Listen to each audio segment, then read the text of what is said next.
morning. The scripture reading this morning is from the Gospel of James, chapter 1, verses 17 through 27.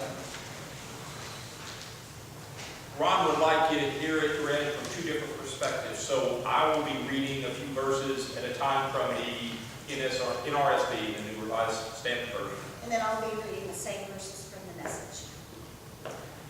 And we will just go in that fashion till we're done.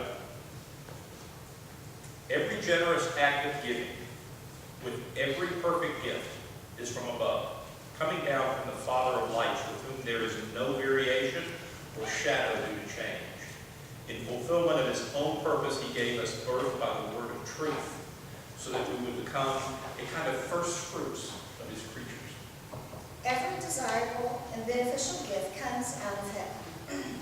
The gifts are rivers of light cascading down from the Father of light.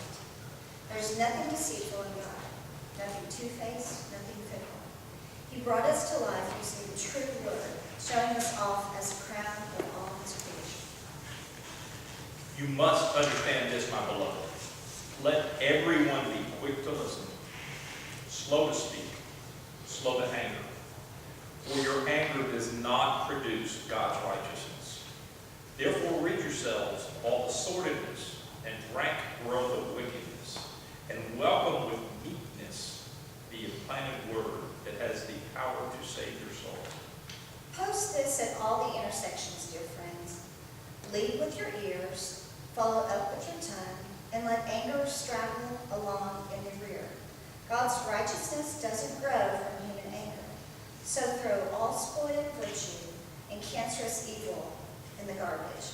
In simple humility, let our gardener, God, landscape you with the word, making a salvation garden of your life.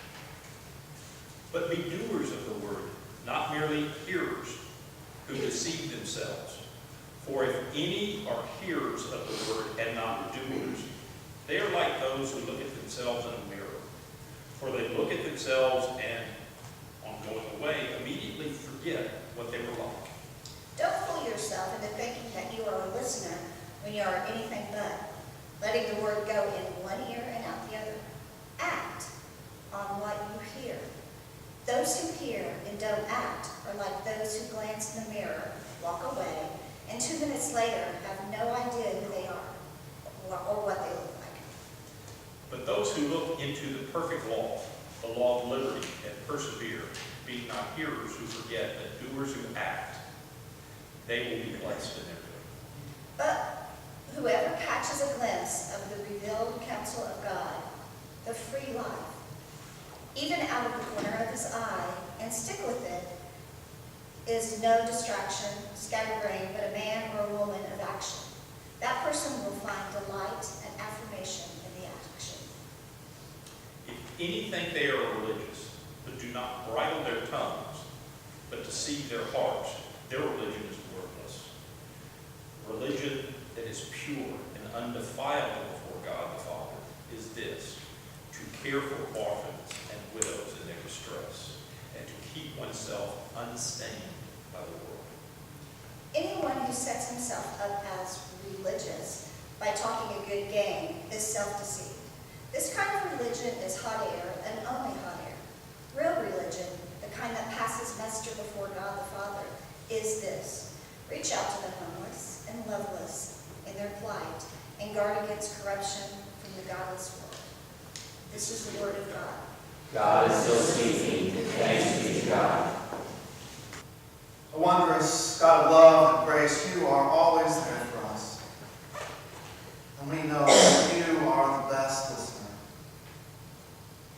You hear the groaning of our hearts and souls, and you act to make it better and to make things right.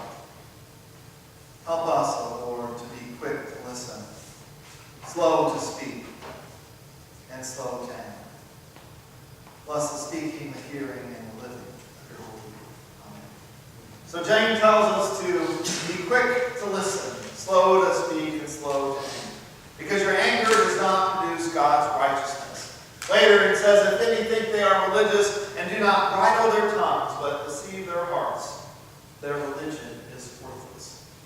Our tongue can certainly get us into trouble, can't it? I mean, yes, indeed, how many relationships have ended because of a hurtful word spoken in anger? How many friendships have been destroyed because one betrayed another's confidence? How many differences of opinion have turned into bitter quarrels and perhaps even years of resentment because one did not choose their words wisely, graciously, and with respect? And words do hurt, don't they? I mean, we can be honest, when a person says ugly things about you, they leave a mark on your soul. And remember that little rhyme, sticks and stones may break my bones, but words will never hurt me. We tell these things to ourselves, try to reassure ourselves. We even teach them to our children, but we know that children can say some really cruel things. But the truth of the matter is that adults can too. And words can really hurt. I mean, I think there's probably many adults among us right now who can still remember times of their own childhood when cruel words meant to humiliate or ostracize have left a lasting pain in their hearts today. Might even have contributed to a person's lack of self-esteem or confidence. But children don't corner the market on cruel words with their mouth. Adults do it as well.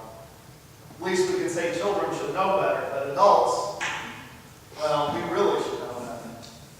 And then there's gossip, of course. We all like to gossip. There's some good-natured gossip, I might call it, or loving curiosity. You just want to know what's going on about somebody because you care. I get that. You have to be in the know. And most of the gossip probably is innocent in a way. It's not vengeful or full of lies, but it's just a kind of innocence to it. But still, it's gossip. It's still rumors. And there's still a great deal of conjecture and guessing and stretching the truth. And these things all get around, And, but even that innocent gossip can turn wicked. I mean, we know how things get stretched, And, you want to tell a good tale. That's sort of fun, right? And there's always somebody that can really tell a good tale. Flavors it up, but before long, that conjecture and those guesses, it becomes the gospel truth. And have you heard about so-and-so? Yeah. But, there's probably a few that really enjoy spreading rumors, but, I think most of us still we understand the temptation, but also that it's not right. So I thought about some things just to, what can you do against gossip? First of all, at work or any place, try to go to the source. Don't believe things just because somebody tells them to you. Get it and try to act, be concerned. Don't consider it true until you really find out about it. The other thing is just keep silent. If somebody tells you something, you can kind of go into the auto nod, but don't pass it on. Don't be tricked too. You can sort of be tricked to letting out some information that you have and you shouldn't share. I've been tricked before, I know. You try to keep quiet. And then another strategy is really just to change the subject. You don't want to deal with it, so try to, circumvent them and circumvent the problem. So, but, we should be slow to speak. But the other thing, too, is sometimes we get angry and we get upset. And maybe it's just a bad day at home or at work, or maybe you had to go to the dentist, maybe your dog pooped on the rug, or you're just depressed. I don't know. There's all kinds of reasons, right? But in our weakness and our frustration, we all do it, right? We sometimes come across as grumpy or inconsiderate, or we say things we don't mean, and sometimes we end up hurting the people that we love the most. And sometimes once this happens, it's like a domino effect, right? Sometimes you get in there with your spouse or your best friend or something, and it's like a banter, right? Almost like a tennis match, right? So you just keep hurting one another back and forth. Back and forth. James tells us, quick to listen, slow to speak, slow to anger.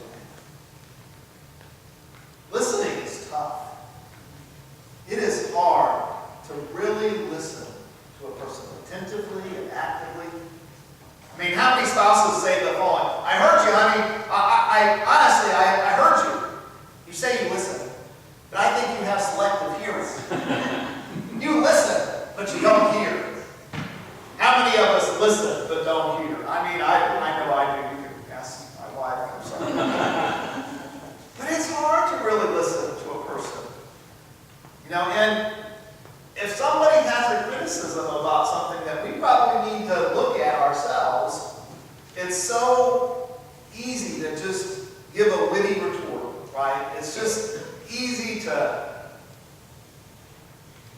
just give in and start saying something bad about the other person. And all that does is just pump fuel on the fire. And then there's judgment, criticism, and prejudice. And it doesn't, how many times I preach or read in the Bible or that we know that we are not supposed to judge. Bob told us again today about the homeless that we are not supposed to judge, but we know that we do. We know that we do. Like it says in Matthew, wide open, we always see the speck in our neighbor's eye, but not notice the big ball on our own. Quick to listen, slow to speak, slow to anger. Have you ever been in and around a Native American? I was gifted to have an adopted grandmother that was a Native American, and she was very wise, but she mostly listened. And I taught in school for a while when I was going to get my master's degree in math, and I remember talking to other professors. They always loved having Native Americans in their class because, most were always very quiet. They wouldn't speak during discussion. They just sort of take it all in. And then at the end, when they were prompted, they'd give these just unbelievable observations and would speak something profound. I remember asking my grandmother about it, and I was curious why so many Native Americans, are slow to speak. And she said they're taught this story as a child that each person on earth is given a bag. And in that bag is every word that the person is ever going to speak. And when the bag becomes empty, that's it. You die. You cease to exist. Thus, you should always choose your words carefully, because you want to make the most of your speech and the words that have been given to you. Because when that bag runs out, you won't have any more words to speak. Slow to speak. Lead with our ears, the message tells us. Be quick to listen. Slow to speak. Let our anger straggle along behind. But somehow we have to listen actively and attentively. I thought, well, what words should we use more often? I'm sorry. That's a good one. We don't say I'm sorry enough. And then even if we say it, we don't act upon it, right? It's just a word. We just say, you're sorry. Well, if you're sorry, you're supposed to mean it, right? You're supposed to make amends. Same goes for I forgive you. I don't think we say that enough either. I forgive you. And again, we have to mean it. And meaning forgive you means you don't bring up past mistakes again and again and again. How many times do we forgive somebody for it, and then 6 months down the road, they do it again, and, well, it gets you all mad again. No. Forgiveness means that you let it go. I love you. Think of arguments with spouses and family. I love you it can just ease the tension right away. It doesn't make the problems go away. I always tell couples if I'm counseling them, or usually if I'm going to marry somebody, I try to talk to them before. I said, you have to learn how to fight. Really, couples have got to learn how to fight. Not fight wrong, but because conflict is going to happen no matter what. If you care about somebody in any kind of relationship, at some point you're going to disagree with them. And that is not a bad thing. That's a good thing in a lot of ways. But you have to learn to listen to one another and be able to talk with one another and to work through that conflict. In fact, if a couple works through some sort of big conflict, it is such a blessing to their relationship, because it really helps them that they have made it through that. And so they know when the next one comes that they'll be able to get that one too. Another good word, thank you. We don't say thank you enough. We don't say please enough. All good things. The other thing that I want to say leads into the other bit of James is about not just talking about things, but acting on our faith. I think one of the things that we need to do more today is speak words words of justice. It is a hurting world out there. And when you speak words of justice, that means, confronting and fighting for the weakest and the disenfranchised and the most vulnerable among us. Like Bob is doing with the homeless. I worked at a shelter for a while. It's real, and there are many people out there. Sometimes I think the media, the politicians, they almost want to steer us into certain camps. They want us to be divisive with one another. And really even worry about things that, in the great scheme of things, don't matter that much. But I know that God cares about the poor. And if you don't care about the poor, it's hard to say that you have faith in Jesus Christ. We are to speak justice and work for it, to act upon our words, and to get out there and help. I thought Bob's story at the beginning was very perfect for today, that he was on these boards and they just talked and talked and talked, and they never acted. And he was sick of it, and he said, we got to get out there, and we need to help these people, because there's some people that are out there that need our help. Let everyone be quick to listen, slow to anger,